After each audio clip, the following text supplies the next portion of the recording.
Side 2 begins with Hoping Love Will Last. This is quite a unique track, even for Steve Hackett.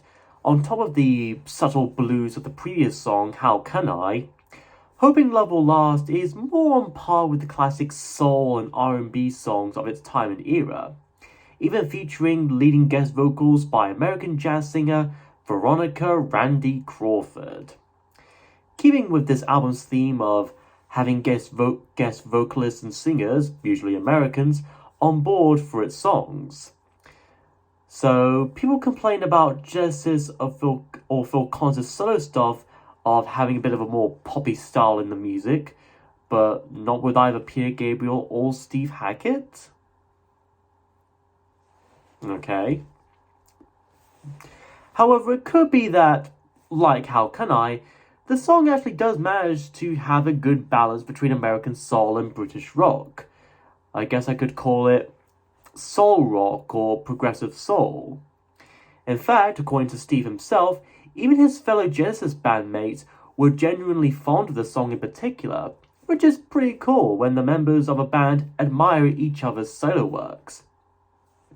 In terms of lyrics, this is, at its basics, a love song, of course, in case you couldn't tell from the title alone. Almost like a precursor to some of Phil's own solo songs, like If Leaving Me Is Easy or Don't Let Him Steal Your Heart Away. Randy sings about that there are many friends that she once knew who felt the same way that she shares with you, but they had grown apart in different ways. And in the chorus, she hopes that love will last on and on, as if she wishes that love, whether it be a romance between two people, or the shared love within a family, or even love for all your fellow man and all of humanity, would last forever. Even if you think that you're just a phase with a name to be forgotten, even when you're scared the most, the nightmare will end, and you'll awaken safe and sound in the arms of the one you know and love deeply. After the second verse and chorus, we get a brilliant instrumental section of not only synthesizers, but also some beautiful classical strings that sound way too authentic to be a mellotron. And it culminates in a heavenly climax where Randy sings with all her might, questioning how she could go on alone when your love is all that she had known.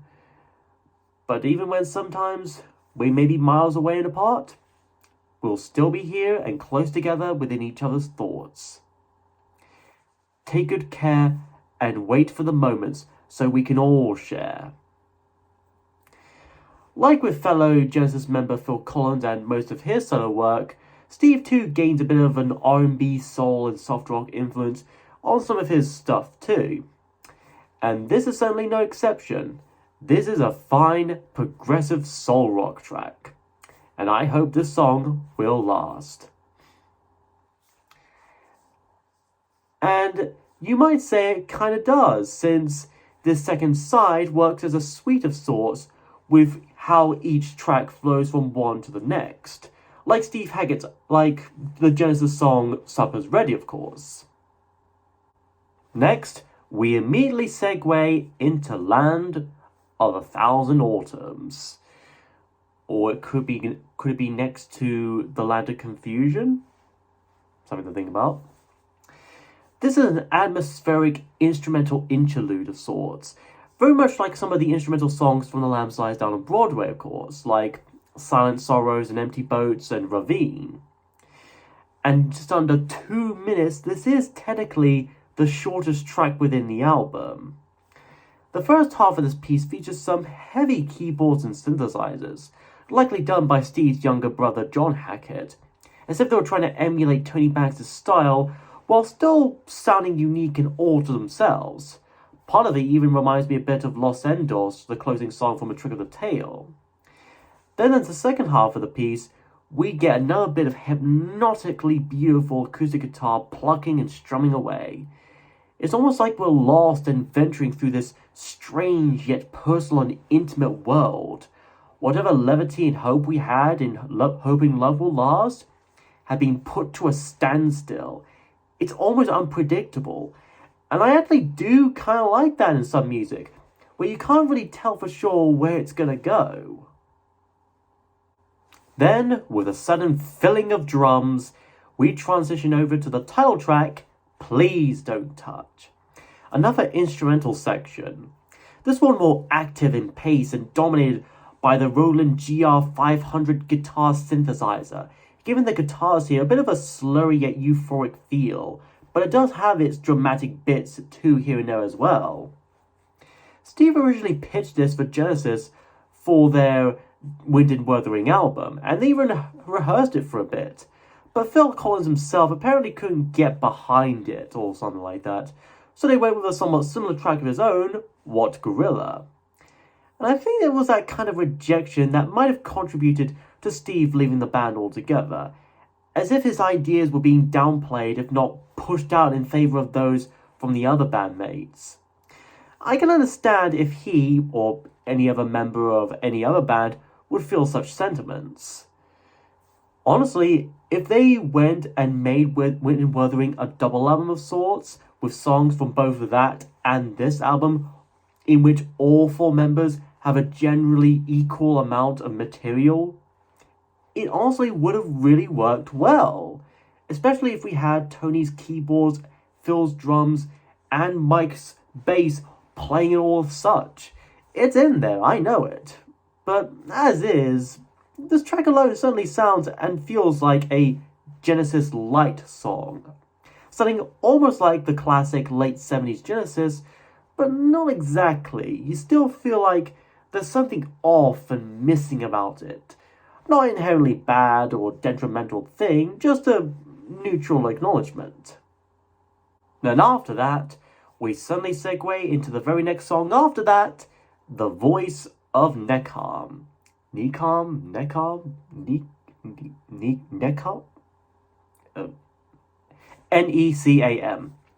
As we get struck by surprise by these brief bursts of static along with calliope music, like we found ourselves whisked into some Victorian era or early 20th century carnival.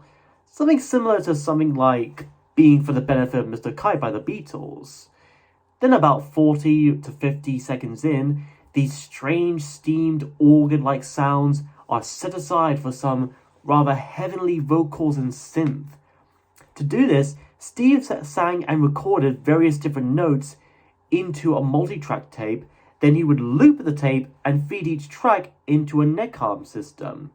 Necam actually refers to a digital mixing automation console made by Neve Electronics, being short for Neve Computer Assisted Mixdown. Then at the halfway point, we get a very nice and familiar classical guitar entering the fray once more, sounding more like something Mike Oldfield would do.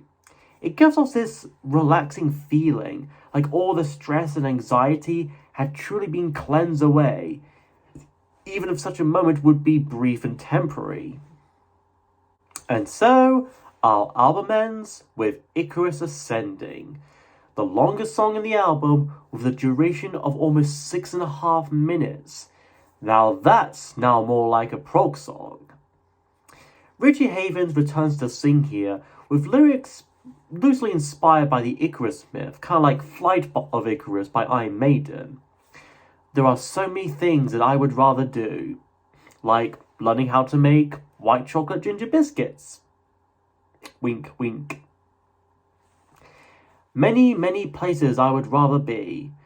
I'll say, I want to be where Big Jack Films and his fellow reviewers are, preparing for this possibly final war against Gablor and his dark forces. This wouldn't be the only time Steve was involved in a song based from Greek mythology, as I'm sure some of you might remember the Genesis song The Fountain of Samelsis from Nursery Crime. In what could be considered a chorus over some heavenly guitars and synth, Richie sings about splendor wings of ambition, melted by the sun, to the sea of remorse graveyard come. Again, definitely and obviously referencing the Icarus legend. Dogs that bark at night are fearful of the moon. Okay, putting aside how whatever that may have to do with the Icarus story, Normally my dogs would bark in the day whenever there's someone coming up in our driveway. Will the sound of children's toys remain in tune? Well, considering the Carry On Up the Vicarage song, as well as what happens on the cover art, I'm really not too sure on that. And being a song by an ex-Genesis member, the song naturally has some extended instrumental sections where Steve really gets to show off his musical prowess, even having a bit of a reggae or dub vibe in a brief interval. And like Afterglow from Wind and Wuthering, it fades out with some stellar and enlightening music. The last few lines are worth of note to me. And all that's behind me, and I flew this time, never falling since your eyes first touched mine. Could just be me reading a bit deep into it, but this could likely represent how Steve may have felt after leaving Genesis, similar to how Peter Gabriel wrote Salisbury Hill and its interpretation. That all the Genesis stuff are behind him now, even if he does do new versions of old songs and even still plays them on gigs like the one I went to. And he finally feels like he's flying free, especially when he met Kim Paul and their eyes touched each other.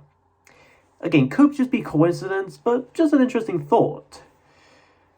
But with all that said and done, this album is honestly pretty good and underrated. Just like how Peter Gabriel had done just as well with his own solo music after departing Genesis, Steve Hackett had too proven that he can still write and play fantastic music even without and after his time at Genesis, and he still does. The whole album, like its title song, could very easily come across as a Genesis light album. That may be a common perspective when it comes to members from iconic classic bands making their own solo albums, that such solo stuff may likely just be more or less the same sounds and styles as the respective bands, just with half the calories, if even that.